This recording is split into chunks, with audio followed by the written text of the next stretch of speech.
आज की इस वीडियो में हम अपनी पाइथन सीरीज़ को कंटिन्यू करेंगे और देखेंगे कि फंक्शंस क्या होते हैं, हम उसे कैसे क्रिएट कर सकते हैं।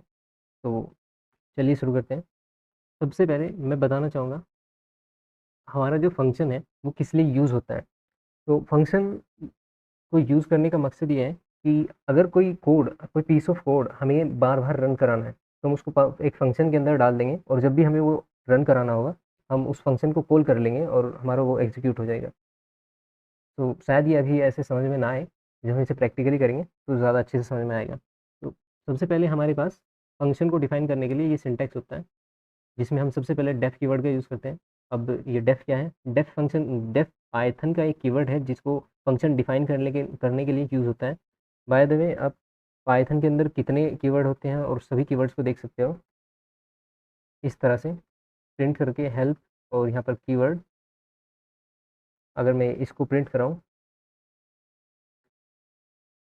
तो मुझे यहाँ पर सभी पाइथन के कीवर्ड्स मिल जाएँगे, जिनमें से एक कीवर्ड है हमारा डेफ, जिसका हम यूज़ करेंगे आज फंक्शंस को डिफ़ाइन करने के लिए। तो चलिए शुरू करते हैं। सबसे पहले हम डिफ़ाइन करने के लिए फंक्शन का डेफ कीवर्ड का यूज़ करेंगे। उसके बाद फंक्शन नेम, जैसे मैं हेलो नाम का एक फंक्शन बनाऊँगा। उसके बाद हमें स्मॉल ब्रैकेट लगाने होंगे, उसके बाद कोलन, फिर हमें 4 स्पेसेस का एक इंडेंटेड ब्लॉक मिलेगा जिसके अंदर हम अपना कोड लिखेंगे। अब हम कोई भी कोड लिख सकते हैं अपना फंक्शन के अंदर, जैसे कि प्रिंट हेलो। उसके बाद हम चाहें तो कोई वैल्यू रिटर्न करा सकते हैं। रिटर्न, अगर हम कुछ रिटर्न कराते हैं किसी फंक्शन के अंदर, तो हमें वो किसी वेरिएबल के अंदर स्टोर भी कराना होगा। अभी हम देखते हैं वो स्टोर कैसे कराते हैं और ये सब क्या है। अब मैं यहाँ पर हाई रिटर्न करा रहा हूँ।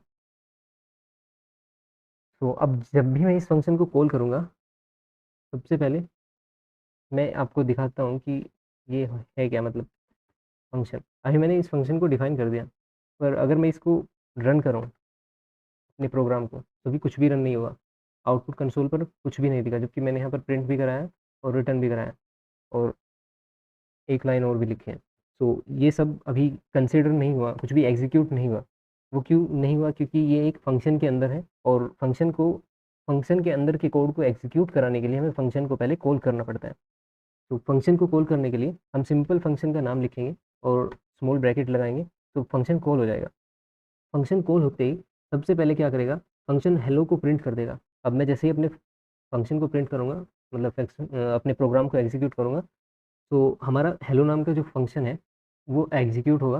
उसके अंदर पहली लाइन एग्जीक्यूट होगी, तो प्रिंट हेलो हमारा प्रिंट हो गया। पर ये जो दूसरी लाइन है, रिटर्न हेलो रिटर्न हाई, ये एग्जीक्यूट नहीं हुई, तो ना मुझे आउटपुट कंसोल पर कहीं दिखे।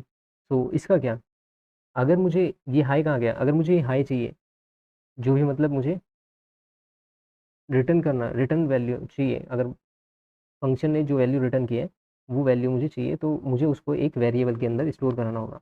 तो अगर मैं अब इसको प्रिंट कराऊँ, तो हाई मुझे अभी भी नहीं मिला क्योंकि मैंने वैर को प्रिंट नहीं कराया।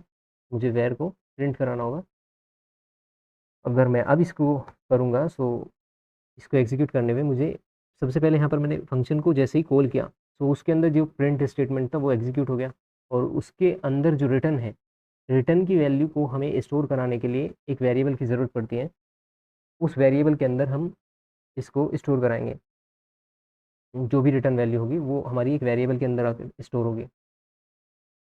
या फिर मैं डायरेक्ट ऐसे भी कर सकता था, इसको डायरेक्ट इसके अंदर कॉल कर दूँ हेलो को, तो भी वही बात होगी। अभी हमारा हेलो प्रिंट होगा और फिर हाय। तो ये था हमारा छोटा-सा कुछ फंक्शन के बारे में, कि कैसे फंक्शन को हम डिफ़ाइन करते हैं, कैसे कॉल करते हैं। अब हम देखते हैं इसमें और कुछ चीज़ें कि हम इसका यूज़ कैसे करते हैं, क्या होता है। जैसे अगर मैं एक डिफ़ाइन करूँ फंक्शन सम नाम का, और जो कि 2 आर्ग्यूमेंट्स लेगा, ए और बी, और रिटर्न करेगा ए प्लस बी, उन दोनों का सम जो है वो रिज़ल्टेंट में रिटर्न कर देगा। तो अगर मैं एक इस फंक्शन को कॉल करूँ सम को, सो यहाँ पे मैंने डिफाइन करते वक्त 2 वेरिएबल्स लिए हैं, मतलब 2 वेरिएबल इसे मिलने चाहिए। मैंने डिफाइन किया है कि जब भी इस फंक्शन को कॉल किया जाएगा, सो उसके अंदर इसको 2 वेरिएबल हमें पास करने होंगे। अब वे दोनों वेरिएबल पर हम एक अर्थमेटिक ऑपरेशन परफॉर्म कर रहे हैं, सो ऑब्वियसली वे एक नंबर ही होना चाहिए। तो मैं यहाँ पर दो नंबर पास करूँगा, 2 और 3, 2 और 4, जो भी मैंने पास किया। अब मैं इसको अगर एग्जीक्यूट कराऊँ तो मुझे रिजल्टेंट में फिर से कुछ नहीं मिला, क्योंकि जैसा मैंने पहले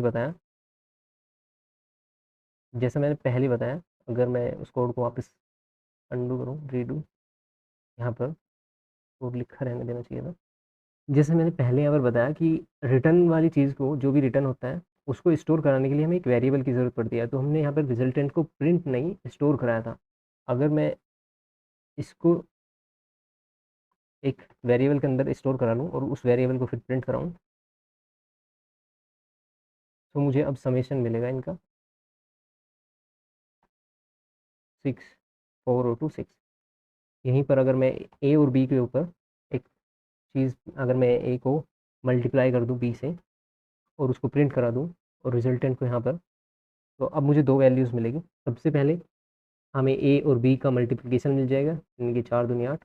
प्रिंट वाली स्टेटमेंट सबसे पहले फंक्शन कॉलिंग के टाइम ही एग्जीक्यूट हो जाएगी, ये वाली लाइन। और उसके बाद रिटर्न ए प्लस बी, ये जो वैल्यू होगी वो हमारी वेरिएबल के अंदर जाकर स्टोर होगी, जिसको हमने अगली लाइन में अपना प्रिंट करा लिया। अगर मैं इसको यहाँ पर कराऊँ, तो यहाँ पर हमें आउटपुट मिल गया जो हमें चाहिए था। सिर्फ बेसिक सी चीज़ है। हम इन दो वेरिएबल्स को इनपुट भी ले सकते हैं यूज़र से अगर हम चाहें तो, जैसे कि variable A is equal to input enter number, और मैं इसी को रेप्लिकेट कर लेता हूँ यहाँ पर बी। अब एक चीज़ ध्यान रखना कि जो हम इनपुट से लेते हैं, यूज़र से इनपुट लेते हैं इनपुट फंक्शन की वजह से, वो हमें स्ट्रिंग की फॉर्म में मिलता है। सो अब हमें उसको पहले इंटीजर में कन्वर्ट करना होगा। हमें उसको पहले इंटीजर में कन्वर्ट करना होगा। अगर मैं कोई यहाँ पर एक लेकर दिखा देता हूँ, एस नाम के वेरिएबल में इनपुट एंटर योर नेम। अब तीन चीज़ें होगी और हम नेम का जो है टाइप प्रिंट करा लेते हैं यहाँ पर, जस्ट फॉर टेस्टिंग पर्पस। वैसे ये स्ट्रिंग आएगा, just to show you, just to show you. अब हम नंबर प्रिंट कराएंगे, पहला मतलब नंबर एंटर करेंगे 3, दूसरा भी 3, और तीसरा नेम दीक्षांत। अब पहले वाले का जो है इनपुट हमारा 3 और 3 जो है, 1 मिनट, हमने ए और बी को ले तो लिया, पर यहाँ पर वही वैल्यू पास कर दी जो पहले थी। हमें यहाँ पर ए बी को पास करना पड़ेगा, तब हमें उनका कुछ मिलेगा। एक को 3, दूसरा भी 3, फिर डी डबल ई कैसे चेंज थी, तो 3 3 6, और 3 तीनों हमारा जो इनपुट है वो स्ट्रिंग है, ये वाला। अब हम कुछ और चीज़ें देखते हैं। जैसे हम अपने इस फंक्शन के अंदर जैसे हमें अपने इस फंक्शन के अंदर केवल वेरिएबल्स ही नहीं, हम पूरी एक लिस्ट भेज सकते हैं। हम पूरी की पूरी लिस्ट भेज सकते हैं। जैसे कि अगर मैं लिस्ट कॉम्प्रीहेंस, अगर मैं पिछली कुछ चीज़ों का यूज़ करूँ और थोड़ा सा दिखाऊँ, 1 मिनट। LST नाम की मैंने एक लिस्ट बनाई, जिसके अंदर हम इनपुट लेंगे, पहले कन्वर्ट करेंगे इनपुट को यूज़र के, और एंटर नंबर्स नंबर्स, और यूज़र कुछ नंबर एंटर करेगा, 4 i इन रेंज। हम 6 एलिमेंट प्रिंट कर नंबर लेंगे, मतलब 6 नंबर लेंगे, और आई का यूज़ हम कहीं नहीं कर रहे, तो हम इसको अंडरस्कोर भी लगा सकते हैं। ज़रूरी नहीं, यहाँ पे कोई भी वेरिएबल ले सकते हो, पर अगर हम आई का यूज़ नहीं कर रहे तो ज़्यादातर केस में हम अंडरस्कोर लगाना प्रेफर करते हैं।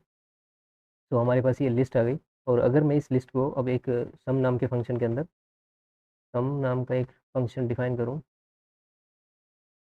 या फिर ऑपरेशन, OPT, ऑपरेशन की शॉर्ट फॉर्म, और उसके अंदर इस LST नाम की लिस्ट को पास कर दूँ, और मैं चाहता हूँ कि इसके सभी एलिमेंट्स प्रिंट हो जाए, ये लिस्ट जो है हमारी प्रिंट हो जाए, LST, और इसका सम जो है, इसके अंदर जितने भी एलिमेंट हैं उनका सम जो है हमें ऐसा रिटर्न स्टेटमेंट में मिल जाए। तो मैं रिटर्न करा दूँ, रिटर्न सम ऑफ LST।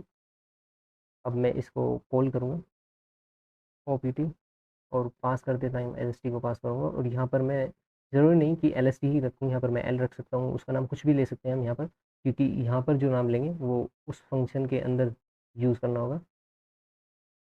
सो अब क्या हो रहा है यहाँ पे, सबसे पहले हमारी एक लिस्ट है जिसके अंदर हमने लिस्ट कॉम्प्रिहेंशन की मदद से एक लिस्ट क्रिएट की, जिसमें हम रन टाइम पे यूज़र से इनपुट लेंगे, उन्हें उन इनपुट को इंटीजर में कन्वर्ट कर रहे हैं और उनकी एक लिस्ट में रखते जा रहे हैं। फिर उस लिस्ट को हमने एक ओपीटी नाम के फंक्शन को कॉल किया और उसको पास कर दिया, और ओपीटी नाम का फंक्शन ऊपर डिफाइन है जिसके अंदर एक लिस्ट आएगी, उस लिस्ट को वो पहले प्रिंट करेगा और फिर एज अ रिटर्न स्टेटमेंट उसका लिस्ट का सम दे देगा। अब यहाँ पर कोई ज़रूरी नहीं कि लिस्ट ही है, पर हम इस डेमोन्स्ट्रेशन के लिए लिस्ट ही यूज़ कर रहे हैं। सो वहाँ पर कोई वेरिएबल दूसरा भी हो सकता है, ज़रूरी नहीं, क्योंकि हमने बस वहाँ पर एक वेरिएबल लिया है, कहीं बताया नहीं कि वो लिस्ट है क्या है। तो अगर मैं इसको भी प्रिंट कराऊँ Python function dot P Y, तो ये यहाँ पर कोई दिक्कत आ गई, आर्गुमेंट में से ग्रेटर देन नंबर। एक मिनट भाई,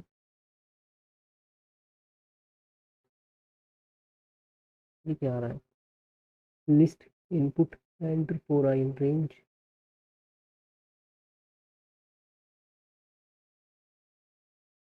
अच्छा, हमने इसको यहाँ पर लिख दिया, सिली मिस्टेक। तो सबसे पहले एंटर नंबर, हम 3 4 नंबर एंटर कर देते हैं, 4 5 2 6 8 और 2। तो ये हमारे नंबर मिल गए हैं, क्योंकि हमने केवल इस फंक्शन को कॉल किया। तो कॉलिंग के टाइम पे हमारा प्रिंट तो हो गया, पर हमें समेशन होके इन सब का नहीं मिला। असल में वो सम मिला, इस फंक्शन ने रिटर्न किया, पर हमने उसको कहीं स्टोर नहीं कराया, तो वो लॉस्ट हो गया। तो वो लॉस्ट करने की बजाय हम उसको कहीं पर स्टोर करा लेते हैं, हम एक्स नाम की वेरिएबल में स्टोर कराया और उस एक्स को प्रिंट करा दिया, प्रिंट एक्स। एंटर करो अपनी 6 वेरिएबल, 1 2 3 4 5 और ये 6। अब इन सबको सम करके देख सकते हो, 8 2 10 4 14 और 6 20 और 4 और 3 7 20 और 7 27। ये हमारा 27 मिल गया हमें। तो ये था थोड़ा इन फंक्शंस के बारे में, अभी फंक्शंस के बारे में बताने के लिए काफ़ी कुछ है। सो उसको नेक्स्ट वीडियो में कंटिन्यू करेंगे। सी यू इन नेक्स्ट वन, आज के लिए इतना ही।